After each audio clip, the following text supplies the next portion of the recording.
Akhir pekan ini, Old Trafford akan menjadi tempat digelarnya pertandingan besar. Manchester United sebagai tuan rumah, akan berhadapan dengan rival mereka, Liverpool, dalam laga pekan ketiga IPL. Kemenangan sangat penting bagi Setan Merah, tidak hanya karena melawan rival, tetapi juga untuk kembali ke posisi atas klasemen IPL. Luis Saha yakin, bahwa jika MU ingin menang melawan Liverpool, Joshua Zirkzee harus dimainkan sejak awal. Akan menguntungkan bagi United, jika Joshua Zirkzee bermain sejak awal di pertandingan ini, kata Saha. Real Madrid harus puas dengan 1 poin, saat bermain di kandang Las Palmas dalam pertandingan pekan ketiga La Liga. Setelah pertandingan, Ancelotti mengakui, bahwa timnya tampil di bawah standar. Banyak kesalahan yang terjadi di lapangan. Babak pertama yang buruk, kata Ancelotti. Kami kesulitan mencetak gol, dan harus bertahan sambil sedikit menderita. Semua yang terjadi, mirip dengan saat melawan Mallorca. Saya tidak melihat adanya perkembangan dalam tim. Kami harus segera menemukan solusi. Dan saya yakin, kami akan menemukannya. Sejak ditunjuk sebagai pelatih Chelsea, Enzo Maresca mengambil langkah tegas.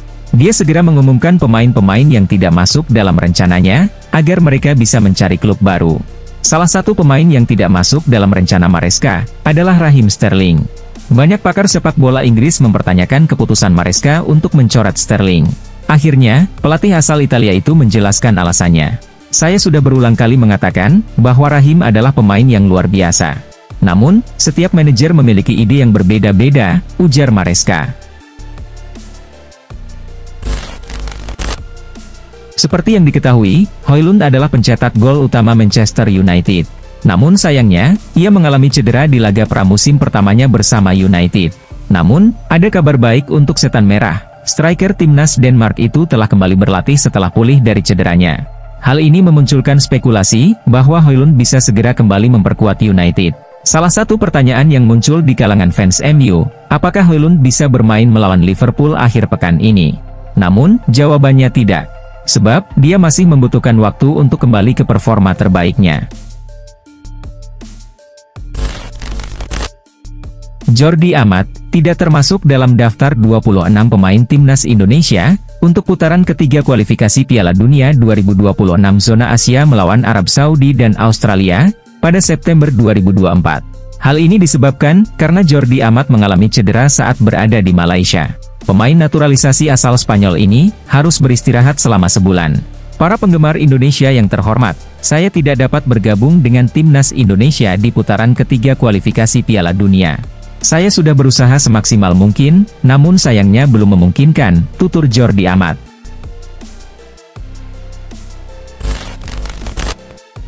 The Gunners sedang mencari kiper cadangan baru, untuk mendukung kiper utama mereka, David Raya. Kiper Espanyol, Joan Garcia, awalnya menjadi pilihan utama bagi tim asuhan Mikel Arteta. Namun, menurut informasi yang beredar, Arsenal mengalami hambatan dalam negosiasi terkait Garcia. Karena itu, Arsenal segera mengalihkan perhatian mereka ke target lain. Dan saat ini, mereka sedang dalam pembicaraan untuk meminjam kiper Bournemouth, Neto. Dikabarkan, pembicaraan tersebut berjalan positif. Dan sang kiper bisa segera terbang ke Emirates Stadium. Pada musim panas ini, Chelsea sangat agresif dalam mendatangkan pemain baru. The Blues sudah merekrut lebih dari 10 pemain di bursa transfer kali ini. Namun, menurut laporan dari L'Equipe, Chelsea masih ingin menambah seorang bek tengah. Kali ini, mereka menargetkan bek muda Benfica, Thomas Araujo. Sang bek sendiri, baru berusia 22 tahun, tetapi sudah tampil konsisten dalam memperkuat pertahanan Benfica. Chelsea percaya, bahwa Araujo memiliki potensi untuk menjadi salah satu bek tengah terbaik dunia di masa depan.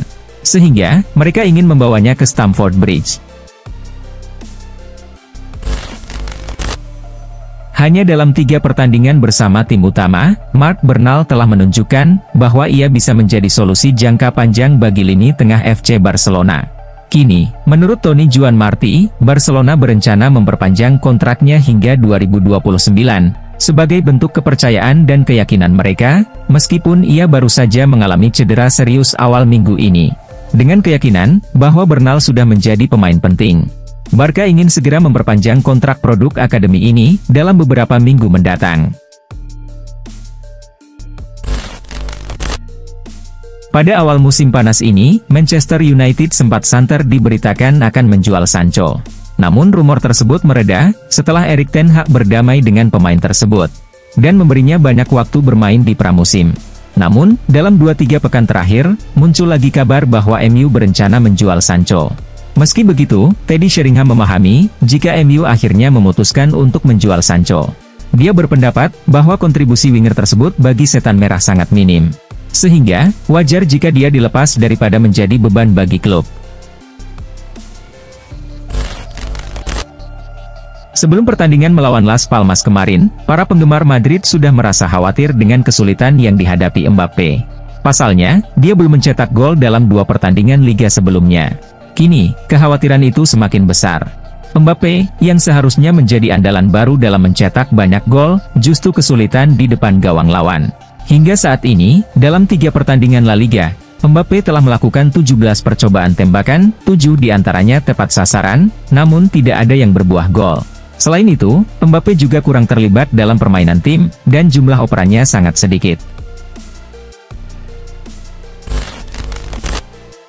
Thiago Jallo bergabung dengan Juventus pada Januari lalu, setelah direkrut dari Lille dengan kontrak yang berlaku hingga 2026. Namun, karir Jallo di Turin tidak berjalan dengan lancar.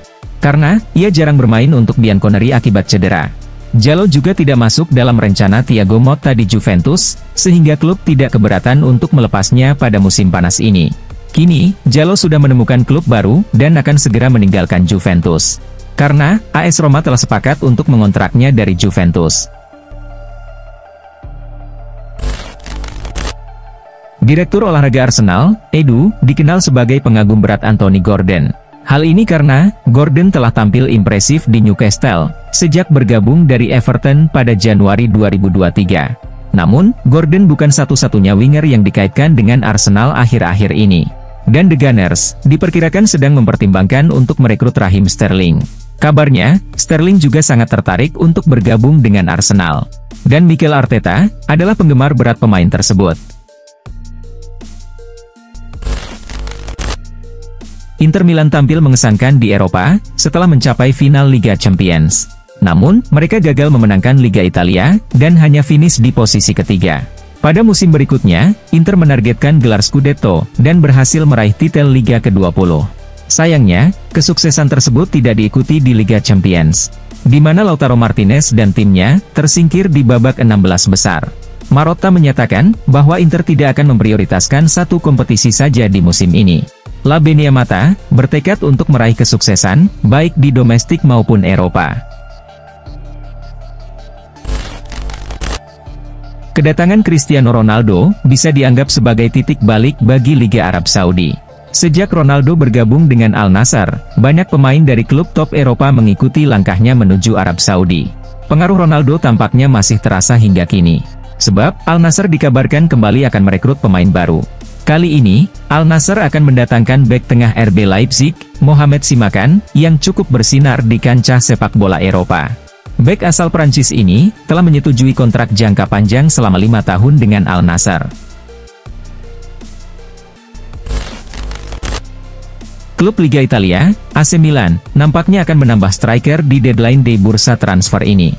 Sebab, Rossoneri hampir menyelesaikan transfer Tammy Abraham dari AS Roma. Menurut Romano, proses transfer Abraham ini hampir selesai.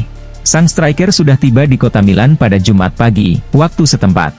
Dia langsung menjalani tes medis, di salah satu rumah sakit di Milan. Jika semuanya berjalan sesuai rencana, Milan akan mengumumkan kedatangan Abraham dalam beberapa jam ke depan. Menjelang penutupan bursa transfer musim panas 2024, Barcelona dilaporkan masih berusaha merekrut beberapa pemain baru. Salah satu posisi yang ingin diperkuat oleh Blaugrana, adalah bek tengah. Barcelona, belakangan ini dikaitkan dengan Jonathan Tah.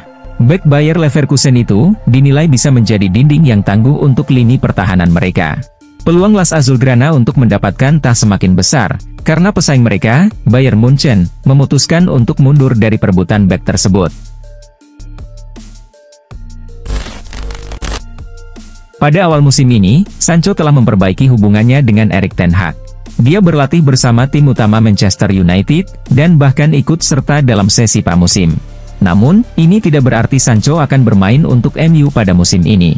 Sancho akan menjadi bagian dari skuad Chelsea.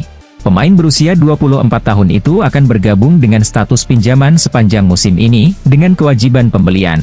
Jadon Sancho tidak keberatan untuk pindah ke Chelsea.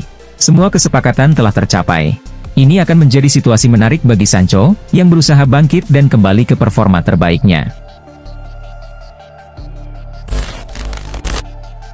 Seperti yang diketahui, Sterling tidak termasuk dalam rencana Chelsea. Pelatih Enzo Maresca telah mengeluarkannya dari tim utama, dan membiarkannya mencari klub baru. Sterling sempat dikaitkan dengan beberapa klub, termasuk Manchester United. Namun, Arsenal yang akan mendapatkan jasa pemain berusia 29 tahun tersebut. Arsenal akan meminjam Sterling selama 1 musim penuh. Chelsea, Arsenal, dan Sterling sudah mencapai kesepakatan, dan dokumen transfer telah diselesaikan. Sekarang, Sterling akan menjalani tes medis untuk menyelesaikan kepindahannya ke Arsenal dengan status pinjaman. Napoli secara resmi mengumumkan bahwa mereka telah merekrut Scott McTominay dari Manchester United. Pemain berusia 27 tahun tersebut bergabung setelah melalui negosiasi yang cukup intens dengan pihak MU. Napoli sendiri telah menawarkan kontrak jangka panjang kepada McTominay, di mana kedua pihak sepakat untuk bekerja sama selama 4 tahun ke depan, hingga Juni 2028. Sebagai bagian dari kesepakatan, McTominay akan menerima gaji sebesar 3 juta euro per musim dari Napoli. Inter Milan menghadapi Atalanta pada pertandingan pekan ketiga Liga Italia. Dalam laga ini, Inter Milan menunjukkan performa yang sangat solid, dan berhasil meraih kemenangan meyakinkan dengan skor 4-0. Dominasi Inter sudah terlihat sejak awal pertandingan.